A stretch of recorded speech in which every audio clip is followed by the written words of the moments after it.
Today is day 39 of posting every single day until I'm famous, and day 18 of 75 hard. Let's jump into it, all right? I am not worried, okay? I have no doubts about becoming famous. I know it'll happen if I just keep going. And what is fame? Blah, blah, blah. There's some metrics we could come up with to definitively know, but I don't want to put those out there, okay? I have them in my mind, though. I will know when I've hit the numbers that are on my mind. But what am I going to do to get there? And that's another thing I've been thinking about again and again and again, okay? The Clash tier lists are awesome. They do well, but I don't think I can put one out every day. I just don't think that they'll do well if I put them out that often. So I need to change it up and put out some other stuff. So I've been trying to think about, okay, what else can be done on the channel that would have some success? I have to wait and see a little bit, because when I post stuff, it's not guaranteed to get views immediately or even be shown to anyone immediately. Sometimes YouTube takes a while to show a video to somebody. You got to wait I don't know, 2 weeks sometimes to even see if your video has any motion. So some of the stuff I've tried, we're waiting to see if it's going to get any views. But in the meantime, I'm thinking, okay, what else can I try? Because I have not tried enough stuff on this channel. I've only tried really a few different things. So I need to start thinking about other things to do. Now, one of the best things I think I could do would be to find a niche community and embed myself in there. Okay, I'm going to be real honest. I'm not sure what it is, but I think the best way to grow would to be find an underserved group of people and serve them, right? Not in some malicious way or anything, but just thinking logically about YouTube strategy, or really strategy in general for any business, because I treat YouTube as a business. I am basically a media company. You have to find a group of people who need or who have a high demand but a low supply, right? It's all supply and demand. You need to find a group of people who are underserved and serve them. And it is just that, service. I want to make good content that people watch, right? I'm hoping to carry my personality into a niche community and serve those people. So I'm not sure what that niche community will be yet, though. I've been looking at a lot of games, okay, because realistically, what else am I going to do other than play a game? I'm not really sure what else there is. I guess I could do knitting or something like that, but I feel like those communities are largely served already, Maybe I could come in and have some unique perspective in the knitting community, but that just doesn't seem very likely, right? So probably not that. Let's find a game that is relatively popular. It can't be too niche or otherwise nobody's going to watch. There's nobody to even serve. But it also can't be too, what's the right word? Too popular, because then it's not oversaturated. Okay, you absolutely could go into any space on YouTube, I think, and win, okay? But the bar to succeed is much higher, all right?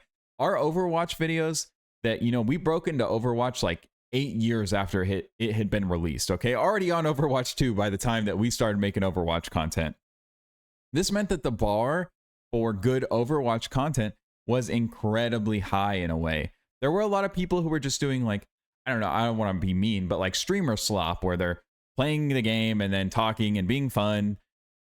Similar to what I'm doing now, okay, to be fair, but low production value. That's a better way to put it. Not slop, okay? Low production value where they just go in, they play the game. Maybe they try a challenge or they do an unranked to GM or something, or they're playing with a bunch of friends, stuff like that. But there was definitely some really high quality content. The coaching space had been filled up. People were analyzing esports. There was a lot of stuff that had already been done and done extremely well. Okay, that's another key point. It's been done well. But there was a little angle for us to take, for us to break in there. And our content had to be spectacular. Okay, it had to be really good content for us to stand out. You can't come into Overwatch now and just cover the patch notes and expect to do well. There's already 10 people who cover the patch notes every time it comes out. People have their favorites already. So it needs to be a community that's not oversaturated in that way. It can be out for a long time. Excuse me. It can be a game that's been out for a long time, right? But the content that's being made on it needs to be, no offense to wherever I go, okay? The content either needs to be bad or it needs to be, let me rephrase that, okay? The content's not bad. I just have an advantage in some way. I can come in and be more fun, okay? A lot of if you look at a lot of these smaller indie games, you click on a video and there's only like 10 guys making videos, and the one guy making the videos I want to make, he's like, hey guys, today we're going to be playing XYZ and I'm pretty excited to jump back into it. Last time we were playing XYZ, this thing happened, and I'm excited, so let's go ahead and jump into it.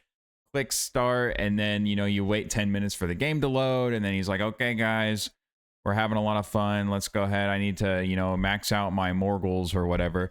And it's like, okay, surely if I come in with even a little bit of energy and seem like I want to be there, I can win in a space like that, right? So it's about finding a game that I like playing, a game with a reasonably sized community that's underserved that I feel like I can serve, right? So that's the plan right now.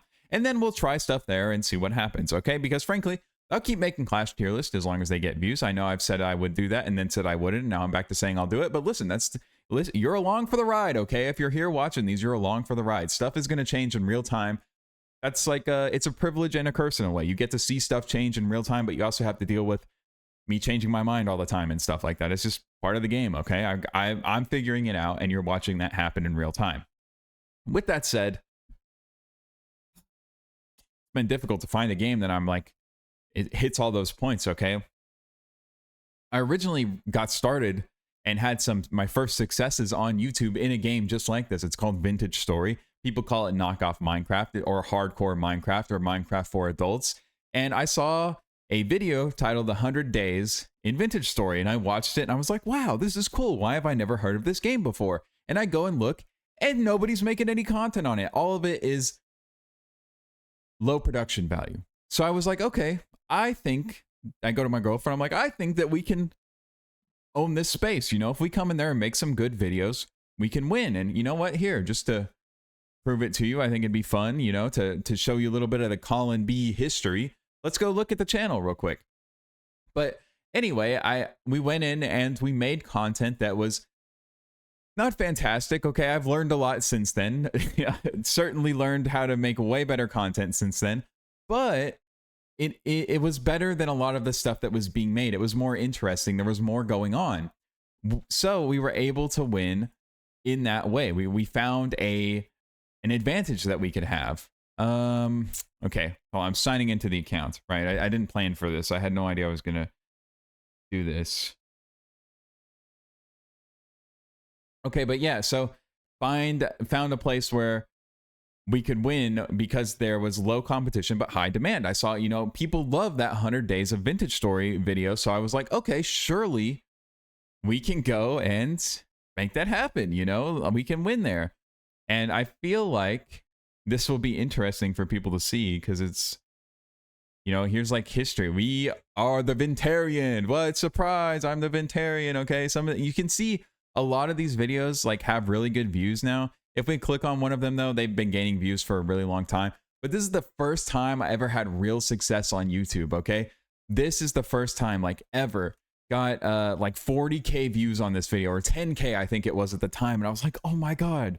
10K views. I had never even gotten 5,000. I was like, oh my god, we got 10K. And then it went up to 40 or whatever. I think it was this one. This one exploded, okay? For us at the time, it was like 40K views super fast. Well, not super fast. You can see it took 200 days to hit 40K views, okay? But listen, it was the first time I had ever gotten momentum on a channel, okay? And I was like, oh my god, we can do this. We can actually become YouTubers. So here it is. Yeah, interesting little look into the past for me. Let's go look at the mod video. This one has been super popular. But yeah. So I'm looking for something kind of like this, where it's like, oh, and you should go watch this video if you want to see, like, go watch them and see how different it is. And then go compare that to the watch over and then compare it to this, and you can see the whole journey basically. But yeah, there has to be some kind of audience that exists similar to Vintage Story, where I feel like they're underserved and we have an advantage that we can come in and make better content for them. Now, I still want to do zero production value, right? I still want to just basically live to tape, single, go at it, no edits, and make content there, which makes things a lot harder, frankly, because You know, I mean, when you make content that bare bones, your personality has to carry. And I've been working on that for like a lot of time now. Okay, we've been working on it for like over a month. And there's often people doing it because it's the lowest barrier to entry. So you kind of have to beat some people out, or there needs to be people not really doing it. So that's where I'm at. Okay, that's the plan so far. I've narrowed it down to several games. I'll pick one and we'll start it up tomorrow. Maybe I'll do a Clash tier list tomorrow or something. We'll figure it out. But yeah, I don't think Clash tier list every day makes sense. I do think that they make sense for now. You know, I'll keep making them, just not every day. We'll keep trying stuff. And this is my current, you know, this is where my head's at. Okay. And yeah, day 39 down. Let's see what happens on day 40. Okay. Thanks for watching. Love y'all. Don't forget to like, comment, and subscribe. And yeah,